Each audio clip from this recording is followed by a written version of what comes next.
Hello, it's another music theory video. This is David Farrell. In today's video, we're going to be talking about another new set of chromatic chords that we can find in a lot of music, the family of augmented sixth chords.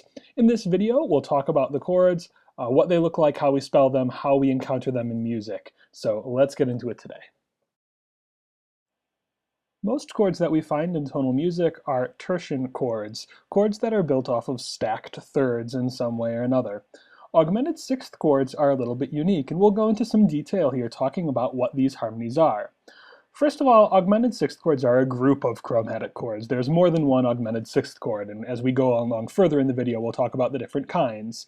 These chords are built along common intervallic and functional characteristics. There are some intervals that hold these chords together, and the way they function holds them together. Augmented sixth chords are built around the interval of an augmented sixth. Okay, it's not just a clever name. The augmented sixth is a critical part of all of these chords. And the augmented sixth used is a particular one in a tonal context. It's the augmented sixth from the lowered sixth scale degree. If we're thinking in solfege, we might think of the solfege for lay, to the raised fourth scale degree, fi in our solfege. If we look down, I've given you that particular augmented sixth in both the major and minor key. In our key of A major, the lowered sixth scale degree is F natural, that's scale degree 6 lowered, and the raised fourth is D sharp. And that interval, F natural to D sharp, is an augmented sixth. We can also see it in minor. Here I've moved to the relative minor of A, F sharp minor, where the lowered sixth scale degree is D, and the raised fourth is B sharp. Again, we have that interval of an augmented sixth. These are the essential intervals of any augmented sixth chord in any major or minor key. So the interval of the augmented sixth between the lowered sixth scale degree and the raised fourth scale degree. And we'll notice that in the major key, both of these pitches are chromatic. In the minor key, only the raised fourth is chromatic. The other, lay, is diatonic. Why this augmented sixth? Why is this important? Well, both of these pitches are a semitone away from scale degree 5. One of them is a half step above scale degree 5. One of them is a half step below scale degree 5. And in augmented sixth chords, both of these chords tend to resolve via half step to that dominant scale degree. Because of this voice leading, augmented sixth chords typically have predominant functions. And this is where the chords really do come from. They come not from stacked thirds, but from voice leading, from having these two half steps that both want to go to the dominant. And so all the augmented sixth chords we see are going to be centered around this augmented sixth interval and its resolution outward towards the dominant, towards scale degree 5. This is the heart of the augmented sixth chord, this particular voice leading. Okay? Let's look at some of the different ways we can fill in this augmented sixth interval to create a complete chord. There are three common types of augmented sixth chord that we find in tonal music. All of these chords contain the interval of the augmented sixth in the placement that we discussed, pointing it at scale degree 5, and all of them have predominant functions. All the chords use different intervals to fill out the rest of the chord. And these chords all have different names after countries. There is the Italian augmented sixth chord, the German augmented sixth chord, and the French augmented sixth chord. And you can see how I've labeled each of them in my analysis below. IT plus 6 for the Italian chord, German plus 6 for the German chord, and FR plus 6 for the French chord. These names don't really have anything to do with the nationalities of the music, where they come from. This is just a terminology that's been handed down from us. Don't assume that because you're looking at French music, you'll only find French augmented sixth chords, or German music will only have German augmented sixth chords. You will find all of these different chords in a variety of musics from different places. So don't look too much into those names. Let's get into bigger detail about the difference between these chords. First, the Italian augmented sixth. The Italian augmented sixth chord is a chord that contains 3 pitches. It includes the augmented sixth, here written in the key of A major. That augmented sixth is between lay, F natural, and fi, D sharp. It also includes a third pitch, a major third above that lowest note. And in this case, the major third above F is A natural.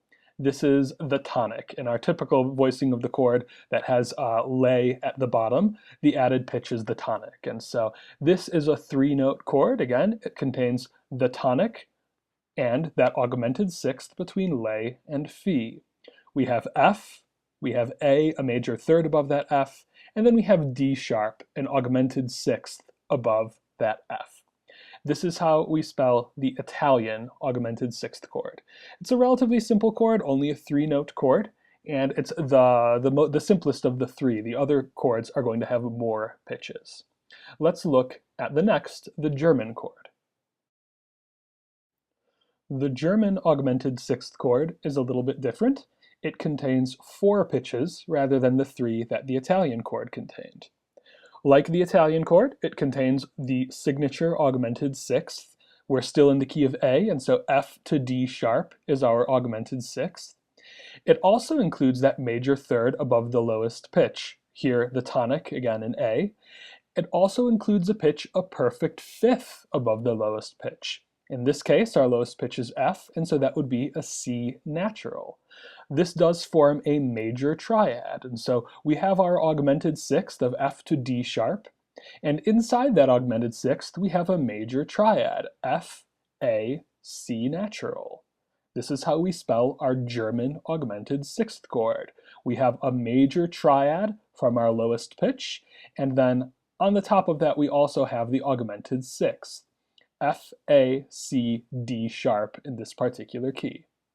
Note that this chord includes the Italian augmented sixth, F, A, D sharp, but it has an added pitch. And so when we're analyzing music, we'll want to pay extra attention to what notes are present because these chords are very similar, right? They have the same notes, it's just that this chord has one extra one.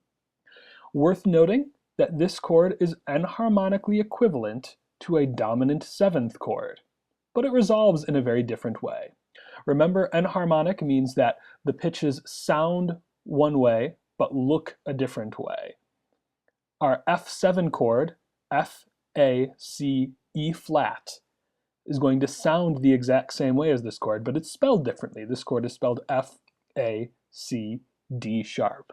And the spelling clues us in that we're going to be resolving this chord in a way that is not the same as we would be resolving a dominant seventh chord. This is our German augmented sixth chord. Let's look at our last chord, the French chord. Like the German augmented sixth chord, the French augmented sixth chord also contains four pitches. As we can expect, it includes that augmented sixth. It's still there between F and D sharp, and it includes the pitch a major third above the lowest note, which is the tonic, again, A here. It also includes the pitch an augmented fourth above the lowest pitch. In this spelling, that pitch is B natural, scale degree 2. And so here we have four pitches, very close to our German and Italian chords, but again, slightly different. F, A, B natural, and D sharp. We have the augmented sixth, then we have the tonic, and we also have scale degree 2 in here. This chord, like the German chord, contains the Italian six. F, A, D sharp is in here, but it has an added pitch. It's just a different added pitch from the German chord. This chord contains two tritones. F to B is one of them, and A to D sharp is another in this particular spelling. It is thus the most dissonant of the three types of augmented sixth chords. This is a very spicy chord. It's got that major second in the middle between A and B. It's got two tritones. And so the French chord tends to really stand out to our ears as a rather dissonant chord, compared to the German augmented sixth chord, which sounds like a dominant chord that just resolves in a weird way. This is the third of our augmented sixth chords, of the most commonly encountered augmented sixth chords.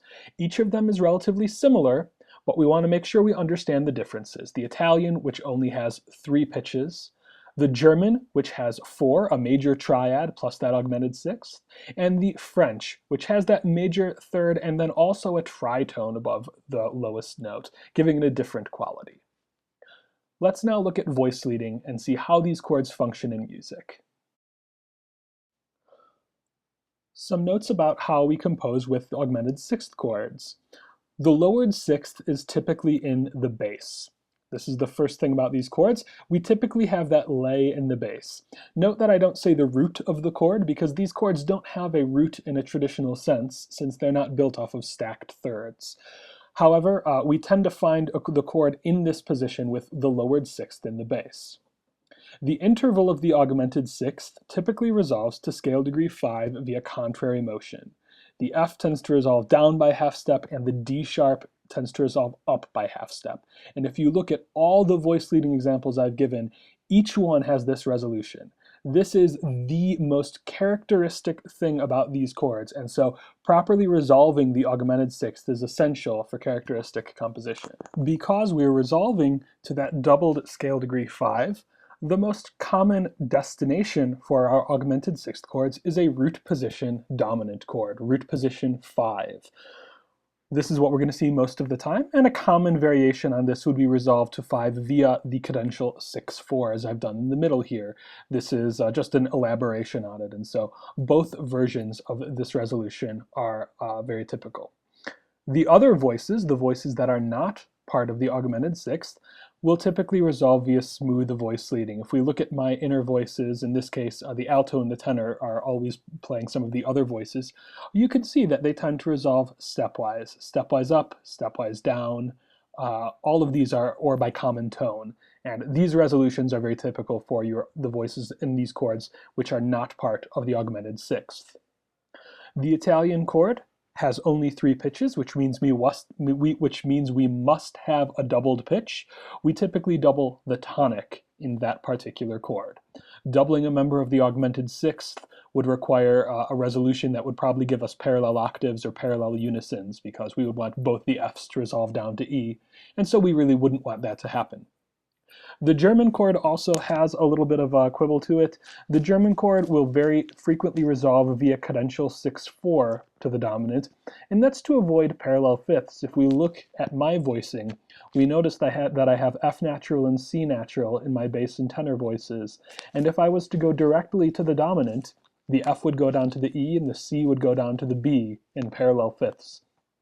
It's pretty hard to avoid this when we go from German augmented sixth straight to 5. And so when we're writing with this chord, we will very frequently want to use the cadential 6/4 to allow us to sort of sidestep the issue of those parallels. Other than that, this is the common practice we'll need to pay attention to when we're part writing with augmented sixth chords. Of course, it wouldn't be a video if we didn't talk about some of the corner cases, some of the variants on the augmented sixth. I've shown you the basic formations of the chord.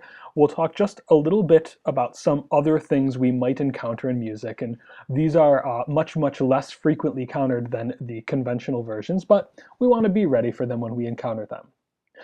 The first would be a resolution in which the raised fourth scale degree resolves down chromatically to become the seventh of a 5/7 chord. If we look at the first chord progression I've written here, I've given you an Italian augmented sixth, and we can see that in the soprano, the D sharp resolves chromatically to the D rather than up by half step to the E. We can use this resolution, and it looks somewhat familiar to us from our secondary dominant resolutions, but it's much less typical using our augmented sixths. As I've stressed in this video, the voice leading of contrary motion of that augmented sixth out to the dominant really is the characteristic element of the chord. And so to not resolve the augmented sixth via contrary motion to scale degree 5 is pretty unusual. This one looks like a nice resolution, and it is, but we do avoid one of the things that we really like about the augmented sixth, which is resolving that dissonant augmented sixth. So we won't see this too frequently. Another thing we might encounter is an augmented sixth chord that is not one of the 3 common versions.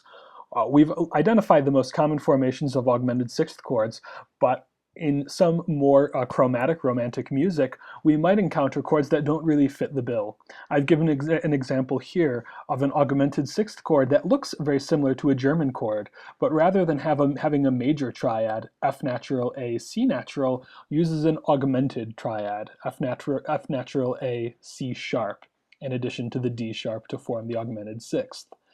This doesn't fit into any of our national categories. It is not Italian, German, or French, but we can still identify it as functioning like those chords do, functioning like an augmented sixth chord. And so I would just label it using a +6 to say this is a chord built off of the augmented sixth that resolves to the dominant, even though it's not one of the ones that we typically find. Another variation that we might find rarely is using a different member of the chord in the bass. If we look at the third example here, we see a German augmented sixth chord, F, A, C, D sharp. But here, I've not used the lowered sixth as my bass note. Instead, I've used the D sharp, the raised fourth, as my bass note. This is not a common formation, but it's one we might find from time to time. Note that since augmented sixth chords are based on voice leading rather than stacked thirds, we're not able to really use the typical inversion notation, 6-5, 4-3, 4-2, etc. for these chords. In this case, I simply label the chord as a German augmented sixth, and I might describe in some prose that it was an unusual chord that had a voicing in an unusual position. A final variant would be an augmented sixth chord that directs its interval at a scale degree other than scale degree 5. An augmented sixth chord that tonicizes something else, to misuse that term. We're used to the augmented sixth chord having two half steps that resolve to scale degree 5, but we can construct augmented sixth chords that focus on a different scale degree. If we look at our final version here, we do see what looks like an Italian augmented sixth chord. A B flat in the bass, a doubled D in the upper voices, and a G sharp in the alto. B flat D G sharp is an augmented sixth chord, but it is not pointing at the dominant as we're used to. Instead, it's pointing at scale degree 1. When I label these chords, I tend to label them similarly to how I label secondary chords, with a slash to the scale degree which the interval of the augmented sixth focuses on here. Here the interval is B flat to G sharp, both of which resolve via contrary motion half step to A. And so we are sort of focusing our augmented sixth on scale degree 1, and I've labeled it that way. This is another unusual way we might find augmented sixths. They are much more commonly found focusing on the dominant, but again, we want to be prepared for some of these variations we might encounter. We'll end with a short chord progression that uses a number of these augmented sixth chords in context. One thing to notice is how we approach the chromatic pitches, particularly those in the augmented sixth chord, the D sharps.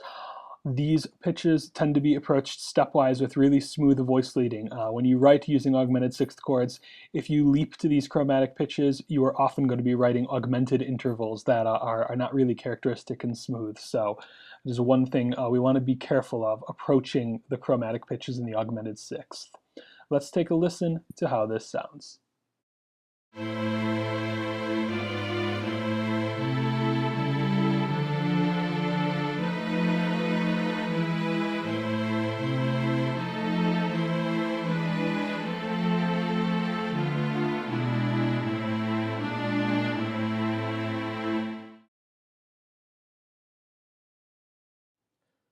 That's the end of today's video.